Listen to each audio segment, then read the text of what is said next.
Assalamualaikum warahmatullahi wabarakatuh. Sobat A sekalian, selamat berjumpa kembali di Adin Official. Sebagaimana di dalam pembahasan video-video yang lalu, begitu urgensinya perusahaan membentuk satu departemen yang khusus secara otonom melaksanakan kegiatan TJSL atau CSR.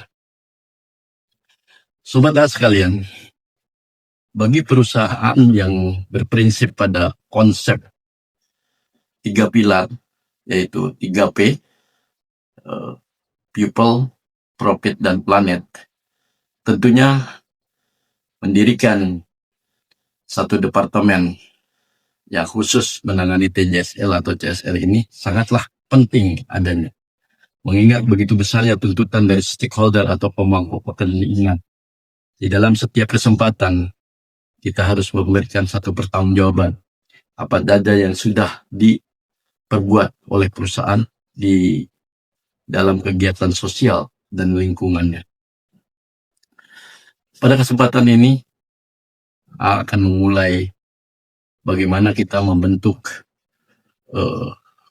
satu departemen di perusahaan yang maksud ini. Tentunya peran dari Departemen HRD sangatlah penting di dalam mewujudkan departemen ini terbentuk. Pertama, dibutuhkannya satu kebijakan dari manajemen. Kebijakan ini biasa berbentuk satu surat keputusan atau skep direksi yang menyatakan komitmen akan melaksanakan kegiatan TJSL atau CSR ini dengan baik.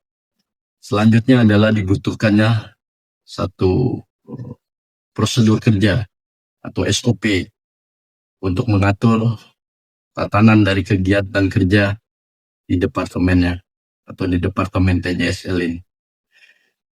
Ketiga adalah bagaimana kita membentuk SO atau struktur organisasi yang cukup efektif di dalam memenuhi kebutuhan kegiatan dari pelaksanaan TJSL ini.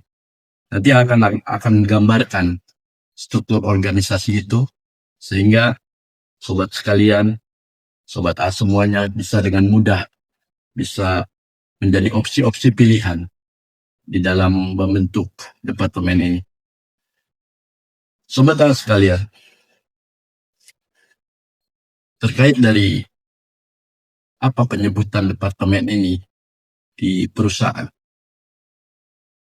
beberapa opsi bisa dijadikan satu rujukan apa penyebutan ataupun apa nama departemen ini di perusahaan sobat-sobat semua.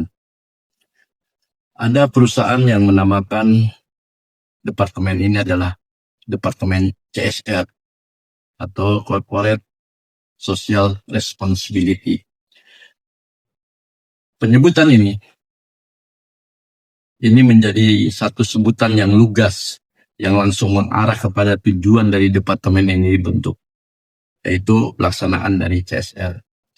Ada juga satu perusahaan yang menamakan ini adalah sebuah divisi kerja, yang mana disebutkan divisi tersebut bernama divisi TJSL, divisi tanggung jawab sosial dan lingkungan perusahaan.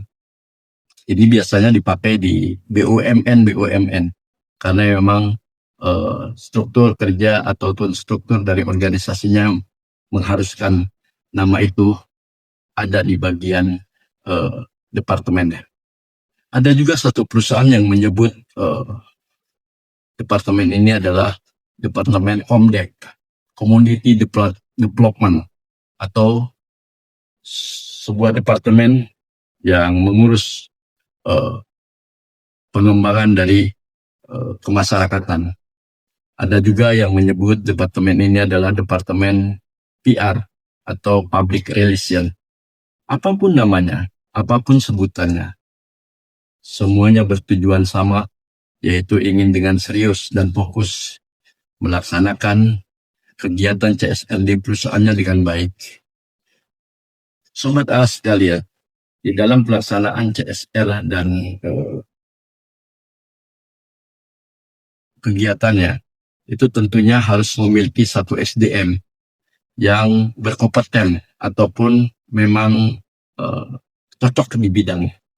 Nanti di dalam video ini akan menjelaskan bagaimana HRD atau satu manajemen ataupun perusahaan menyeleksi atau membuat satu kriteria SDM yang berkompeten di dalam pengurusan Departemen TJSL atau Departemen CSR ini. Ke depan ini, berikutnya nanti akan gambarkan bagaimana kriterianya dari SDM tersebut. Kemudian pemahaman-pemahaman apa itu yang menjadi pemahaman dari kebijakan, apa pemahaman dari prosedur kerja, dan pemahaman dari SO atau struktur organisasi. Bahkan A bisa menggambarkan bagaimana struktur organisasi itu kita bentuk. Kompetensi-kompetensi yang ada di SDM bisa dipilih dari perusahaan yang ada, perusahaan itu sendiri.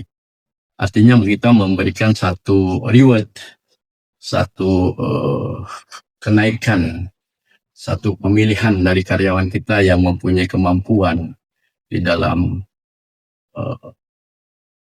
penanganan sosial, berkomunikasi dengan baik. Itu bisa menjadikan satu kandidat-kandidat untuk dimasukkan ke dalam departemen ini. Sobat sekalian, berikut ini sampaikan pengertian ataupun definisi-definisi yang saya sebutkan tadi. Definisi kebijakan itu apa? Definisi dari prosedur kerja itu apa?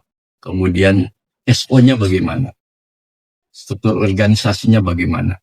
Kemudian apa saja kriteria dan pilihan dari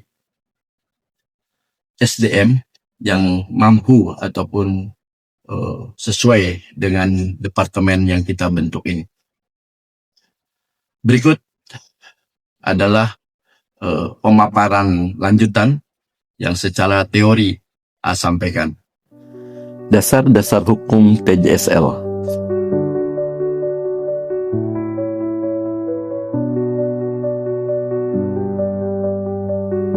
Pengertian kebijakan perusahaan.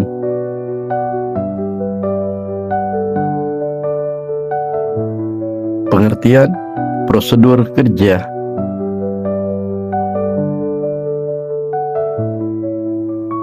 Opsi struktur organisasi Departemen TJSL yang otonom. Kriteria SDM untuk jabatan di Departemen CSR. Demikian, sobat sekalian. Semoga apa yang saya sampaikan bisa menjadi rujukan dalam pembentukan satu departemen yang khusus menangani pelaksanaan dari TJSL atau CSR ini. Sobat sekalian, berikutnya mungkin nanti akan sampaikan bagaimana kegiatan-kegiatan yang memang menjadi bagian yang masuk ke dalam CSR, mana bagian yang masuk ke dalam donasi atau charity. Tentunya semuanya harus bisa di kriteriakan di dalam prosedur kerja ataupun SOP itu. Nanti akan dibentuk beberapa bagian dari SOP itu yang berkenaan dengan kegiatan-kegiatan yang harus dilakukan. Saya rasa cukup sekian. Terima kasih atas perhatian. Semoga bermanfaat dan salam sehat selalu.